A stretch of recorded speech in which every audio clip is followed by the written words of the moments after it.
Abdul Qader Khan, un brillant scientifique, doublé d'un espion nucléaire. Il a trouvé un filon lucratif. Vendre le mode d'emploi pour fabriquer des bombes atomiques à quiconque a suffisamment d'argent pour se le payer. We are highly responsible people. We will not indulge in any such things. So please have faith us. Don't treat us as vagabonds. Abdul Qader Khan fait sans aucun doute planer un danger sur la paix mondiale. À cause de lui, il n'est pas impossible qu'un groupe terroriste dispose de la bombe atomique. Le plan de Khan, percer les secrets du nucléaire en Europe pour doter le Pakistan de sa première bombe atomique. Voilà, c'est ici.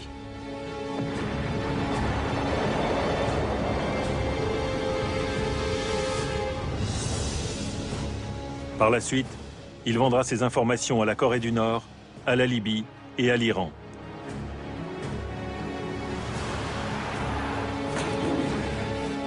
Pendant longtemps, l'Occident le regarde faire sans broncher. C'est sûrement l'une des pires faillites de l'histoire.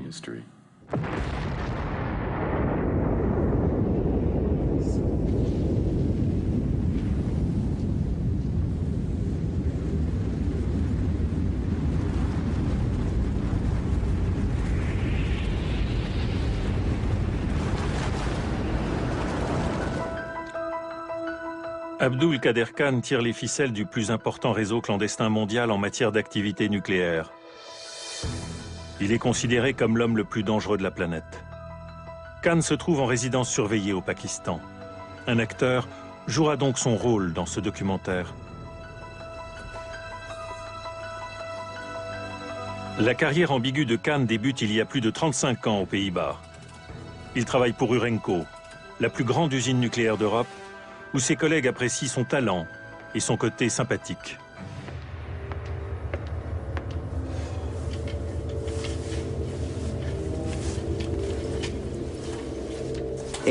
Abdul Qader Khan était vraiment un ingénieur hors pair, mais pas seulement. Il était un contact facile et on pensait pouvoir lui accorder notre confiance.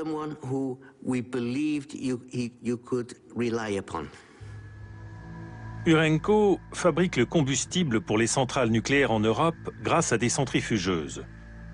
Cependant, des ingénieurs doués peuvent utiliser ces dernières afin d'obtenir de l'uranium enrichi pour produire des bombes atomiques.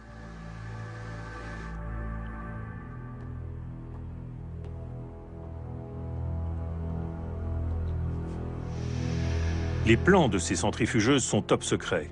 Khan n'y a pas accès. Mais les contrôles étant laxistes, l'espion peut facilement copier ces documents pour son commanditaire, les services secrets pakistanais.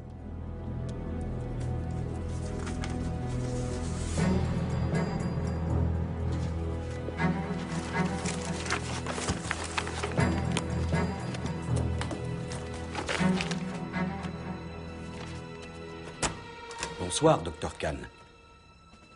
Vous travaillez tard? Non. J'étais en train d'écrire à ma famille au Pakistan parce que ils se plaignent tout le temps de ne jamais avoir de mes nouvelles. Ah oui. Alors je vous verrai quand vous partirez.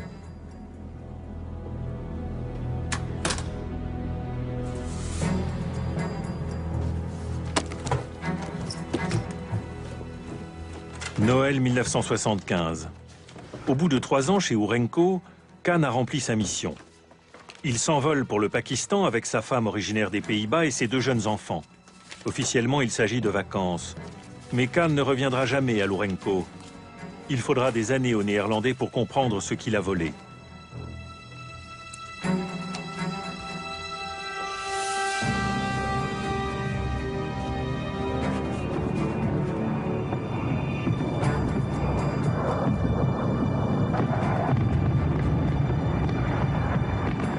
Khan regagne un pays traumatisé. Soutenu par l'Inde, l'ancien ennemi héréditaire, le Pakistan oriental avait fait sécession en 1971 pour devenir le Bangladesh. Une défaite écrasante pour la nation islamique. Khan est lui-même né dans une famille musulmane qui a fui l'Inde pour se réfugier au Pakistan. Fier de son pays, Khan se jure que plus jamais ce dernier ne perdra de guerre.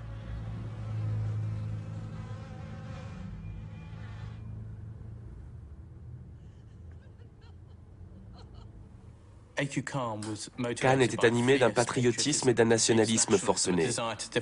Il désirait ardemment défendre son pays natal et pensait que seule la bombe atomique pouvait en garantir la sécurité. C'était là sa motivation de départ.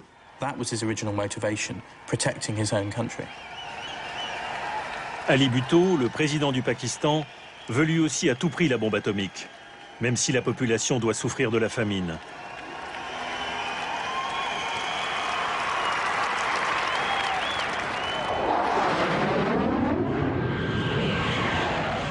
Un cauchemar pour l'Occident, car le Pakistan et l'Inde se lancent dans une course à l'armement nucléaire. Une guerre atomique entre ces deux ennemis jurés constitue une menace pour la paix dans le monde.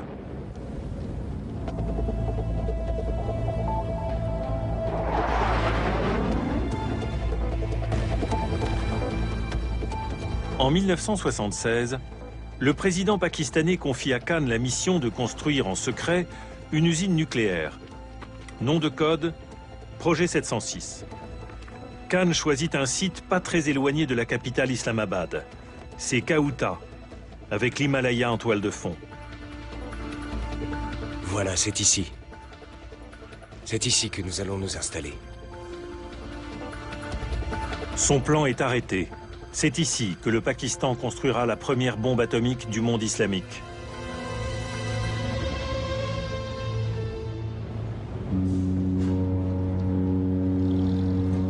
Mais ce qui entrera plus tard dans l'histoire comme un exploit national ne peut être réalisé sans l'aide de l'étranger.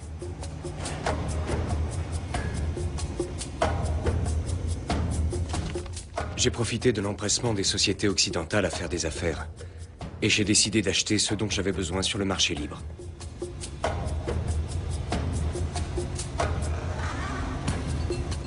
Nombre de sociétés européennes se promettent de juteux bénéfices, car les réglementations en matière d'exportation sont plutôt floues. Ils nous suppliaient d'acheter leurs marchandises. Pour gagner plus, ils auraient même été prêts à vendre leur mère.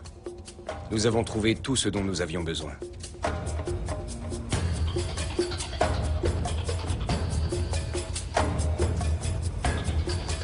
Quand viendrez-vous au Pakistan? Je suis impatient de vous rencontrer et heureux de vous recevoir chez moi. Khan doit maintenant fabriquer le combustible nucléaire. Il lui faut des centrifugeuses qu'il importe d'Occident. Il les fait passer en contrebande et en pièces détachées.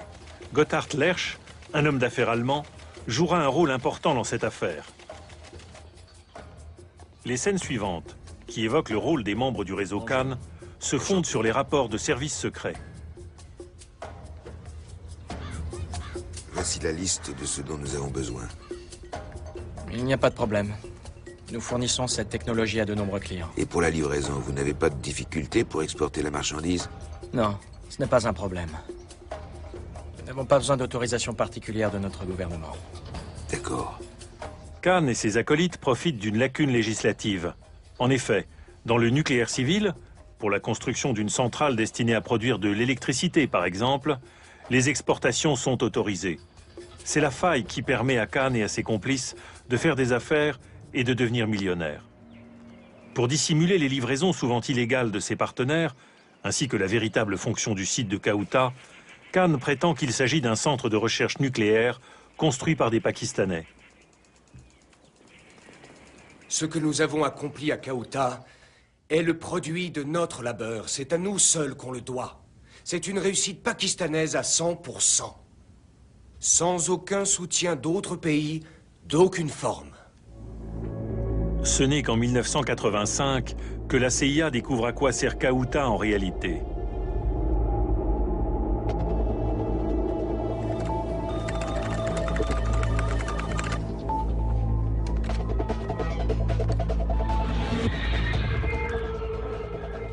Dans un rapport dont la publication vient d'être autorisée, on lit « Le Pakistan a des ingénieurs qui travaillent depuis 1971 sur un programme nucléaire.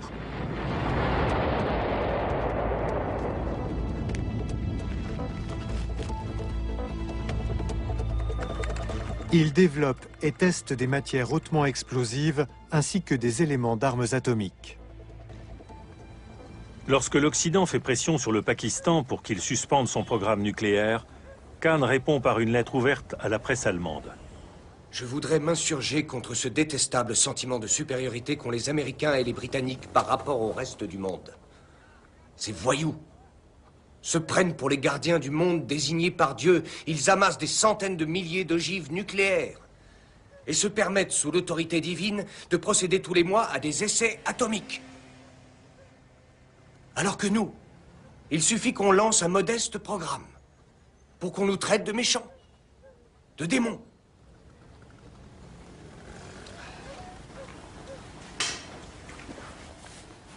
Khan ignore les exigences des pays occidentaux et continue de construire sa bombe atomique.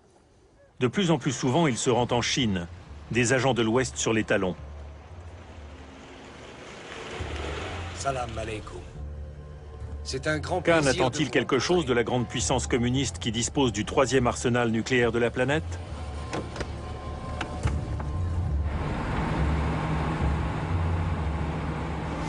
En Chine, la CIA tente de percer le secret de Khan.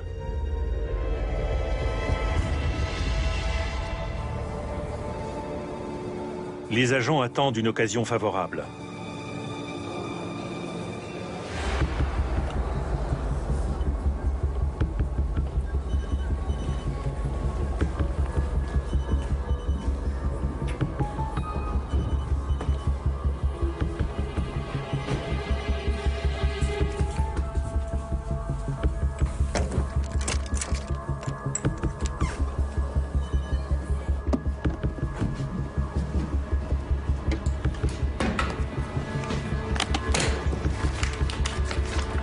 J'ai demandé à ce qu'on me réserve un billet d'avion pour Islamabad.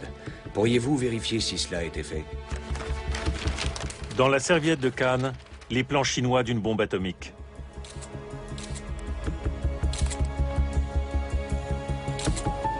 Il nous faudrait votre numéro de passeport.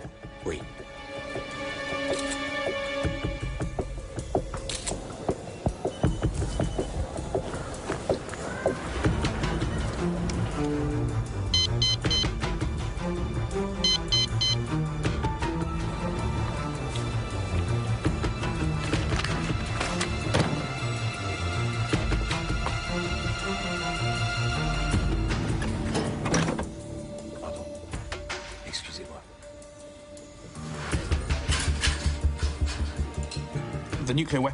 Il était capital pour Khan d'obtenir les plans d'armes nucléaires ayant été testés avec succès par les Chinois. Il détenait dès lors un dispositif pour un missile capable d'atteindre n'importe quel objectif. Khan savait comment construire le missile et obtenir le combustible et des armes nucléaires. Il avait tous les éléments en main pour fabriquer une bombe atomique. Bien que la CIA ait désormais été au courant de ses agissements, elle n'arrêtera pas Khan dans son entreprise, car les musulmans étaient devenus des alliés. En effet, l'Afghanistan est, dans les années 80, le théâtre d'une guerre impitoyable entre les troupes d'occupation soviétiques et les Moudjahidines.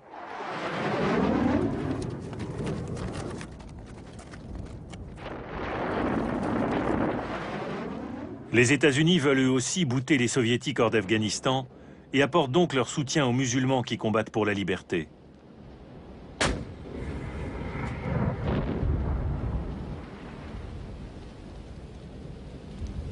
Les armes fournies par les USA aux Moudjahidines ne peuvent transiter que par le Pakistan.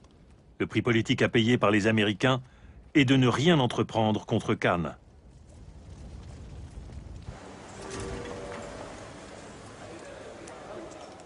Khan se sent donc à l'abri et mijote un coup fumant. Acheter des aciers spéciaux aux USA pour produire ces centrifugeuses.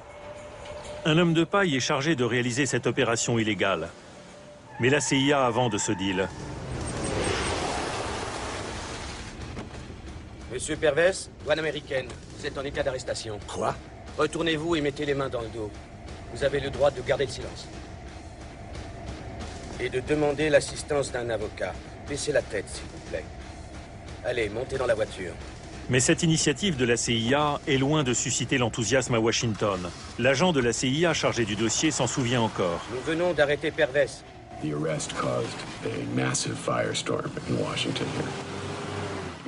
Cela a posé de sacrés problèmes à Washington. Le Congrès venait de voter un crédit de 4,2 milliards de dollars en faveur du Pakistan. Et voilà qu'éclate cette affaire. La CIA a donc dû m'envoyer déposer à huis clos devant le Congrès. Ces parlementaires étaient furieux.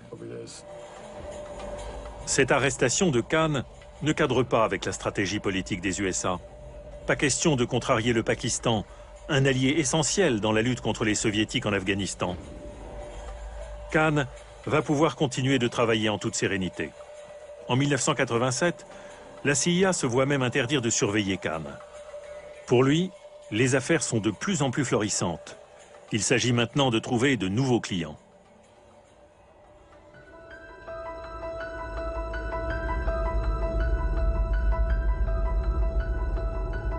Khan a installé son quartier général à Dubaï. C'est là qu'il vend des informations à quiconque peut les acheter. Nombre d'opérations se font par le biais de sociétés écrans. Les hommes de paille de Khan sont de brillants hommes d'affaires, à l'instar d'Abou Tahir, expert en informatique, originaire du Sri Lanka. Ça représenterait un coût d'environ 75 000 $. Aucun problème. Ravi de traiter avec vous. Salam alaikum. Alaikum salam. Comment allez-vous? Très bien. Bienvenue à Dubaï. Merci, merci. Tahir devient l'homme clé du réseau Khan. Nous sommes satisfaits. Avez-vous déjà déjeuné? Non, pas encore. À Dubaï, Eh bien, allons-y. Khan passe à l'étape suivante et propose des armes nucléaires à d'autres États islamiques. L'Allemand Heinz Mebus jouera un rôle capital dans cette entreprise. J'aimerais vous présenter un ami. Voici Heinz Mebus. En effet, Enchanté. Khan ne peut pas se passer de cette ancienne connaissance pour procéder aux Nous avons ventes. fait nos études ensemble. Je me suis dit qu'il était essentiel que vous vous rencontriez. Parce que Heinz connaît... Oui, Heinz connaît mieux que quiconque notre travail. Heinz a travaillé pendant des années sur le terrain et il connaît mieux que quiconque la situation du pays. Un fait passe totalement inaperçu à l'Ouest. Alors qu'il termine la mise au point de la bombe pour le Pakistan, Khan est déjà en train de vendre son savoir à d'autres États. Dans les années 80, Khan était pour les Britanniques, les Américains et d'autres pays occidentaux le père de la bombe pakistanaise. Dans les années 90, leurs services secrets perdent sa trace et ignorent sa reconversion en représentant de commerce.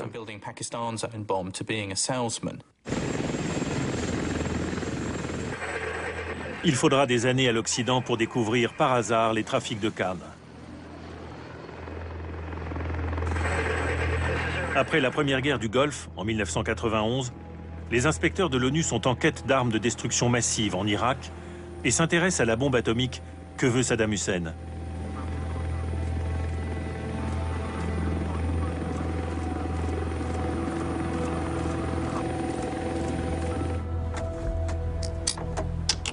Dans cette ferme avicole, ils découvrent des caisses et des caisses de documents relatifs à un programme nucléaire.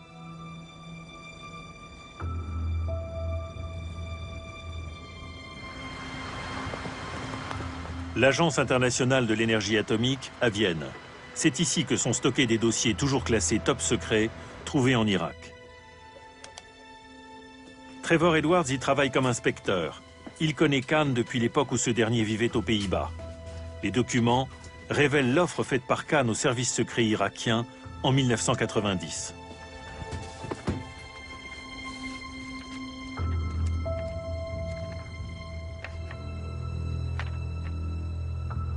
Abdul Kader Khan nous propose, via sa société implantée à Dubaï, des plans pour fabriquer une bombe atomique ainsi que le matériel nécessaire en provenance d'Europe occidentale. Saddam Hussein redoute qu'il s'agisse d'un piège de la CIA et refuse la proposition.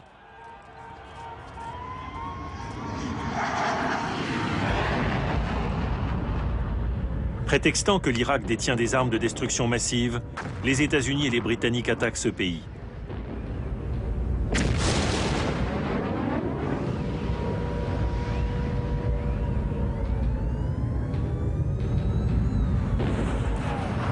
Étrangement, l'Occident n'entreprend aucune démarche contre l'homme qui a tenté de vendre des armes nucléaires à Saddam Hussein.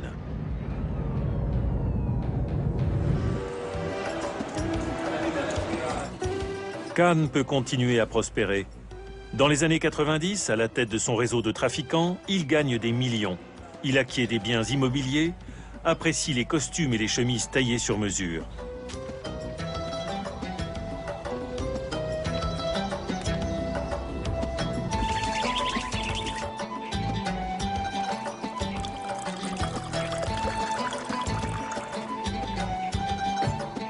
J'en prendrai 2 avec exactement la même coupe, s'il vous plaît.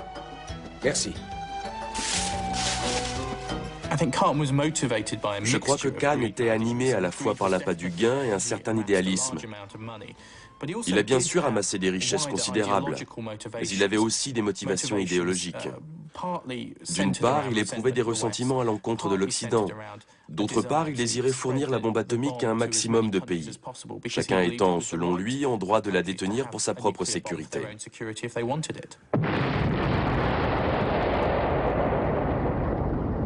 Mai 1998, le Pakistan fait exploser sa première bombe. Le danger d'une guerre atomique plane soudain sur le subcontinent, puisque l'Inde, l'ennemi héréditaire, a déjà un arsenal nucléaire.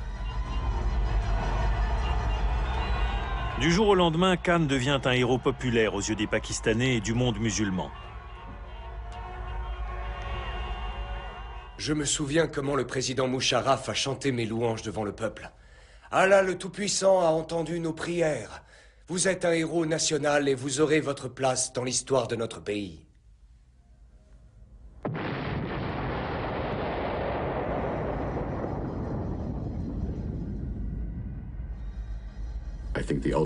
Je crois que l'essai nucléaire de 1998 a représenté un tournant décisif.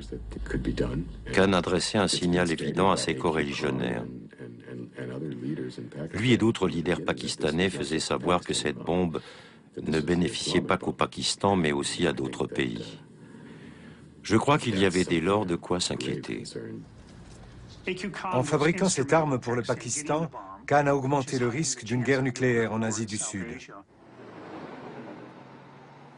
On peut redouter que cet État se dote un jour d'un gouvernement fondamentaliste qui, fort de son arsenal nucléaire, n'hésiterait pas à menacer, provoquer, agresser l'Occident. Face à une telle situation, il y a de quoi se faire du souci. Neither I nor any other officer or my government will indulge in any nuclear proliferation or spread of nuclear weapons or the use of nuclear weapons. We will never indulge in this horrible act. Nuclear weapons are horrible weapons. They cause destructions. They can destroy people. They can destroy cities. They can destroy civilizations. So we know as much as you do. We are highly responsible people. We will not indulge in any such things. So please have faith us. Don't treat us as vagabonds. Un mensonge asséné avec sang-froid. Car sur les foires professionnelles internationales, la société de Khan propose des équipements nucléaires. Mais qui sont ces nouveaux clients ?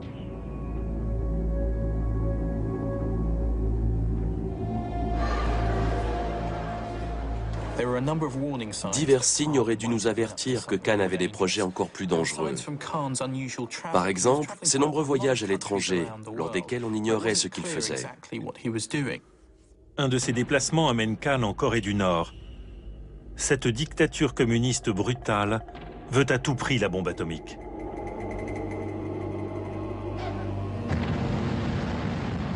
La Corée du Nord avait livré les missiles que les Pakistanais dotaient ensuite de charges nucléaires.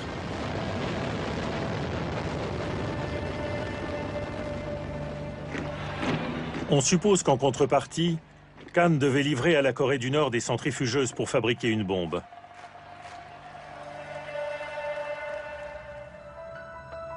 Les services secrets ont à nouveau Khan dans leur ligne de mire.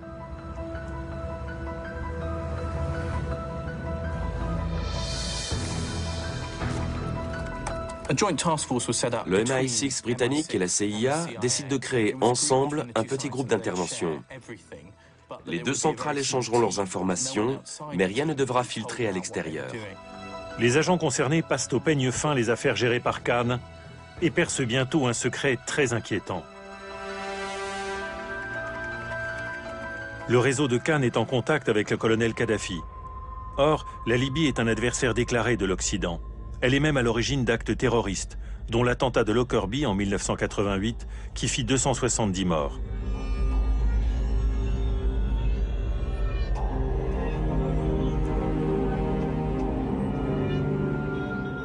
Le groupe d'agents secrets sait que la Libye veut se procurer tous les éléments nécessaires à la fabrication de bombes atomiques et présume que Cannes va les lui fournir.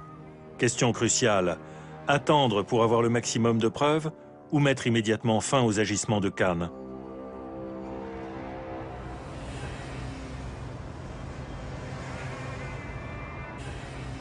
Une fois de plus, la chance sourit à Cannes. En effet, comme lors de la première guerre d'Afghanistan, l'Occident requiert à nouveau l'aide du Pakistan.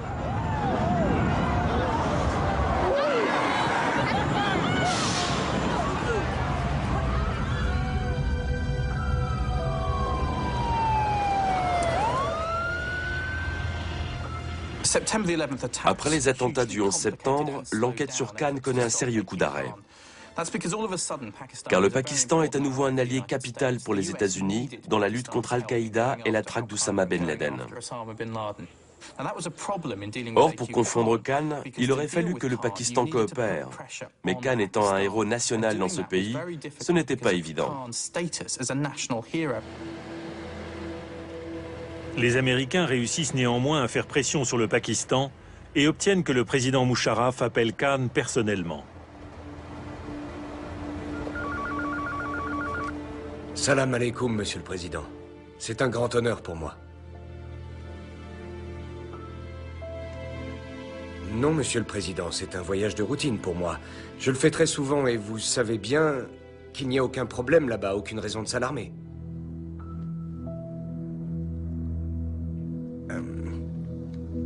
Mais non, Monsieur le Président, pourquoi vous inquiéter de tels détails?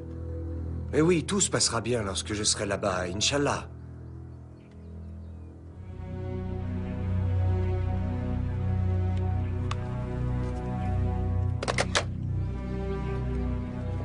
Malgré cette mise en garde, Cannes continue à fournir infos et matériel tous azimuts. Mais il risque d'être bientôt démasqué.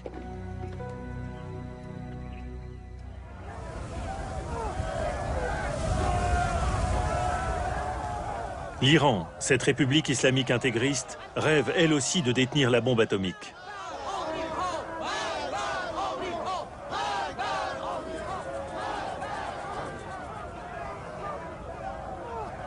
En 2002, des exilés iraniens révèlent aux Occidentaux qu'il existe une usine clandestine d'enrichissement d'uranium à Natanz, au cœur du désert. Quelques mois plus tard, des inspecteurs de l'ONU sont autorisés à voir ce site.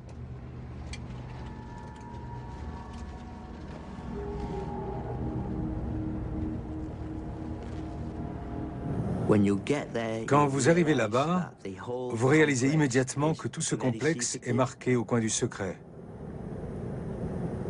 Une fois terminé, le bâtiment principal, qui est en cours de construction, sera entièrement souterrain, alors qu'il y aura une usine pilote en surface.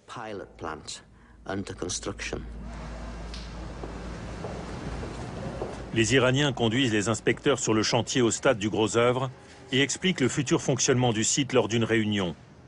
Ils n'ont apparemment rien à cacher.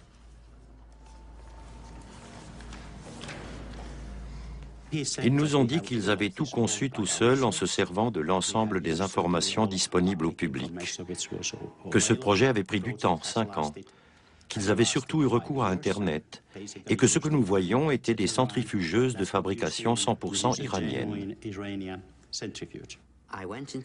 J'ai visité l'usine pilote et aussi les ateliers. On m'a montré un modèle de centrifugeuse de fabrication soi-disant locale.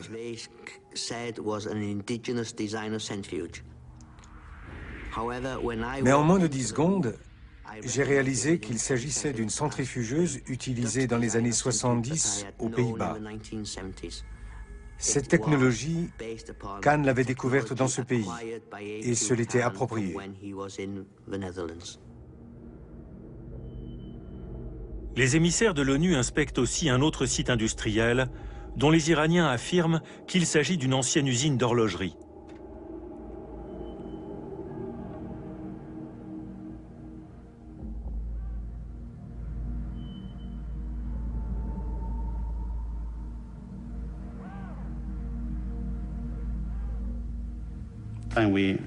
Nous avons vu que certaines parties du bâtiment avaient été entièrement rénovées.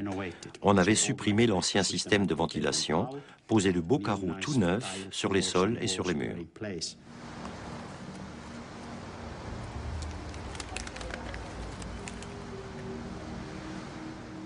Les inspecteurs effectuent des prélèvements de poussière dans lesquels ils découvrent ensuite des traces d'uranium enrichi.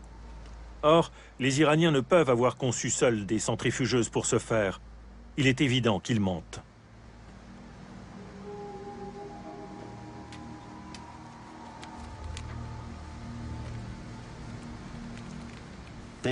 Il leur fallait prendre une décision difficile, soit s'en tenir à leur première déclaration, soit fournir des explications. Ils ont choisi la deuxième option. Ils ont alors raconté que leur modèle n'était pas iranien, mais qu'ils avaient eu recours à des technologies étrangères.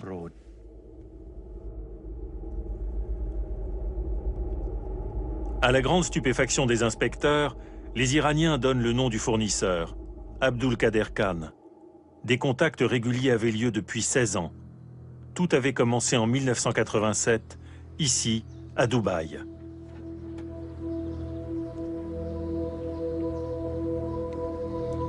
Pour obtenir les plans des centrifugeuses, les Iraniens ont déboursé 3 millions de dollars. Il faut vérifier sur le champ si le compte est bien provisionné.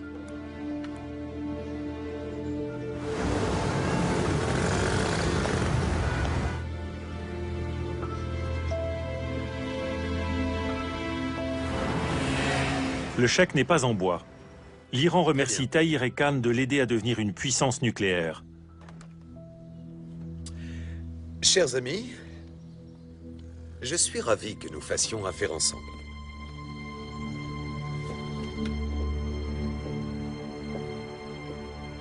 Les Iraniens ont fait régulièrement leur marché chez Khan et lui ont versé des millions de dollars en liquide.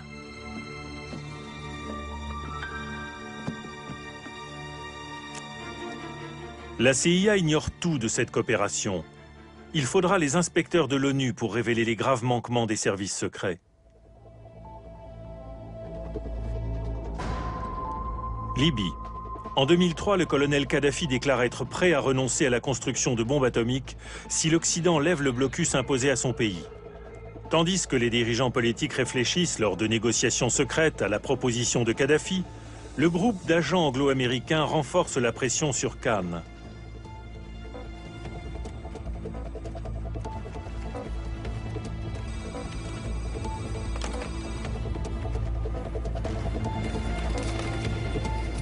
Ils ont réparti les tâches, chacun étant affecté à tel ou tel homme d'affaires impliqué dans le réseau de Khan. L'idée étant de tous les filer, de les mettre sur écoute et, le cas échéant, de les faire changer de camp. Cette même année, le groupe d'intervention reçoit un tuyau intéressant. Un porte-conteneur doit transporter des pièces de centrifugeuses de Dubaï en Libye. Le bateau est arraisonné en Méditerranée et escorté jusqu'à un port italien.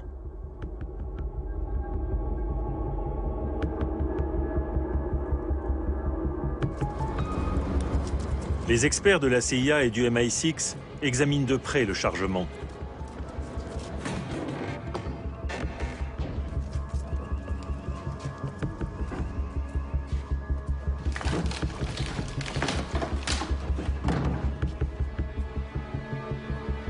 Dans un conteneur, ils font une découverte intéressante. Des pièces pour centrifugeuses fabriquées dans l'usine de Khan à Kaouta. Un mois plus tard, les Libyens mettent fin à leur programme nucléaire et acceptent la visite d'inspecteurs de l'ONU.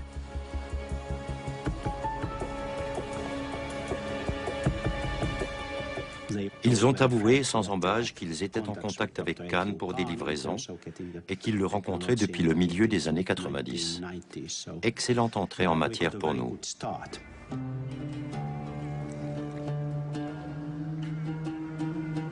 Les Libyens disent avoir rencontré Khan à de multiples reprises à Dubaï, Istanbul et Casablanca.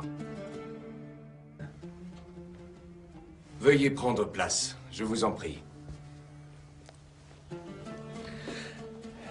Vous êtes très exigeant. Cela veut-il dire que ce n'est pas possible? Non, bien sûr que c'est possible. Nous sommes les partenaires qu'il vous faut. Je ne vois pas pourquoi ce que nous avons pu réaliser dans notre pays ne serait pas possible dans le vôtre. Inch'Allah. Inch'Allah, Inch'Allah. Il faut que nous parlions argent maintenant. Pour un projet de cette envergure, en incluant la production, la livraison et notre expertise, je dirais qu'il faut compter dans les 100 millions de dollars. C'est une très grosse somme. Mais vu tout ce qui vous sera fourni, c'est très avantageux comme prix. Entendu. Oui, nous paierons. Très bien. Shukran. Pour autant que l'on sache, ce sera l'affaire la plus juteuse de Cannes. Shukran. Shukran. Lors de leur voyage en Libye, les inspecteurs de l'ONU s'intéressent à un site secret à la périphérie de Tripoli.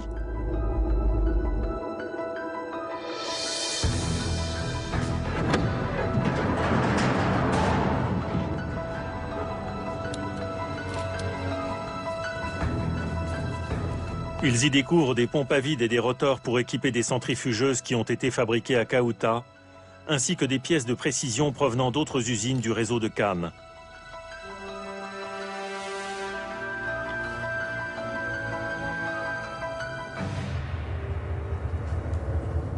Mais la trouvaille la plus redoutable sort d'un sac en plastique provenant du tailleur de Cannes. Le plan chinois d'une bombe atomique.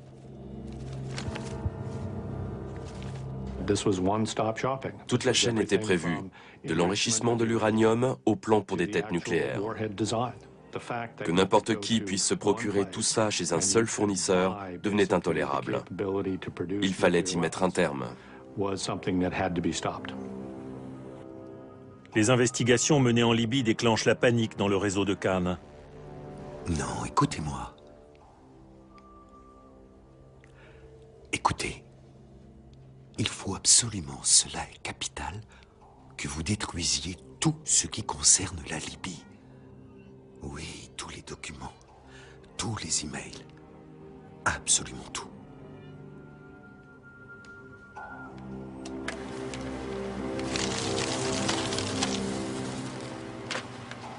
Mais c'est trop tard. Tahir est arrêté.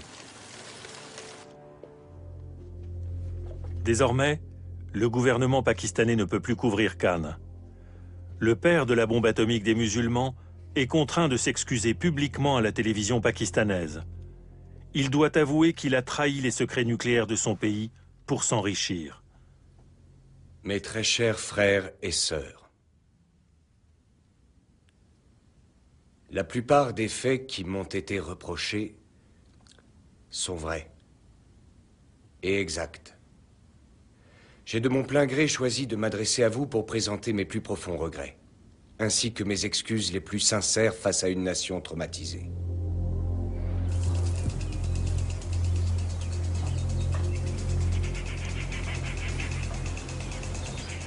Humilié, Khan est placé en résidence surveillée par Musharraf, alors chef du gouvernement. Gouvernement qui prétend n'avoir rien su des affaires de Khan avec la Libye, la Corée du Nord et l'Iran. Mais les agents occidentaux ont des doutes et le spécialiste en trafic nucléaire se tait, si bien qu'on ignore encore à ce jour tout ce que Khan a vendu à l'Iran.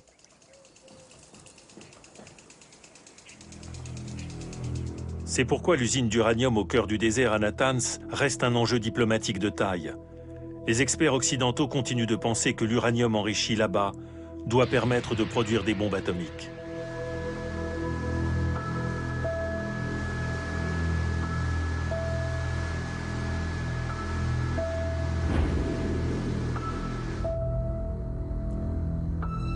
L'Iran affirme par contre qu'elle a un programme nucléaire uniquement à des fins civiles. Mais à Washington, personne ne pense que Mahmoud Ahmadinejad dit la vérité.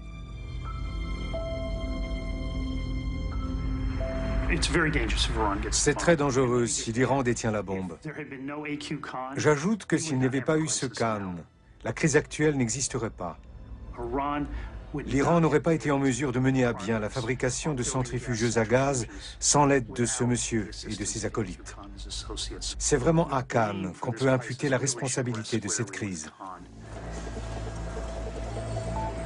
Mais le réseau Khan ne se contente pas de fournir des modes d'emploi et des pièces pour construire des centrifugeuses.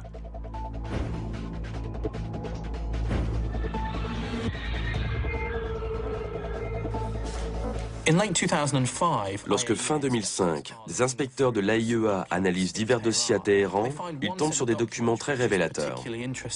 Ils traitent du moulage et de l'usinage d'une sphère d'uranium. Or, ce type de traitement ne s'impose que pour la fabrication d'une bombe atomique. Ces documents présentent par ailleurs nombre de points communs avec ceux trouvés en Libye dans le sac plastique du tailleur de Khan. Ils pourraient donc être de la même origine. On peut dès lors soupçonner Khan d'avoir fourni à l'Iran des éléments pour produire des armes nucléaires, ce qui irait à l'encontre des déclarations des Iraniens prétendant avoir un programme nucléaire à usage strictement pacifique.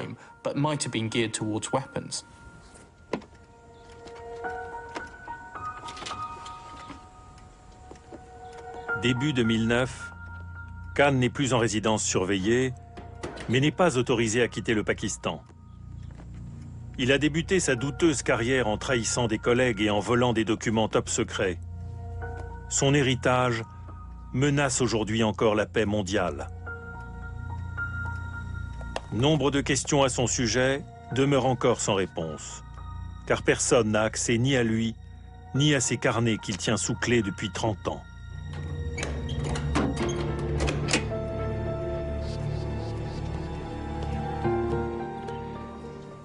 Je pense qu'Abdul Qader Khan est beaucoup plus dangereux qu'Oussama Ben Laden, car ce dernier n'est pas capable d'autre chose que de fomenter des opérations terroristes conventionnelles, tandis que Khan a contribué à la dissémination d'armes de destruction massive qu'il a proposées aux régimes les plus dangereux du monde. Se procurer sur le marché noir les plans et les technologies pour construire une bombe atomique est chose aisée. C'est à Abdul Qader Khan qu'on le doit. Le pire cauchemar serait que ces informations atterrissent dans les mains de terroristes, à moins que ce ne soit déjà le cas, et qu'ils conçoivent alors des armes nucléaires capables d'anéantir une de nos villes.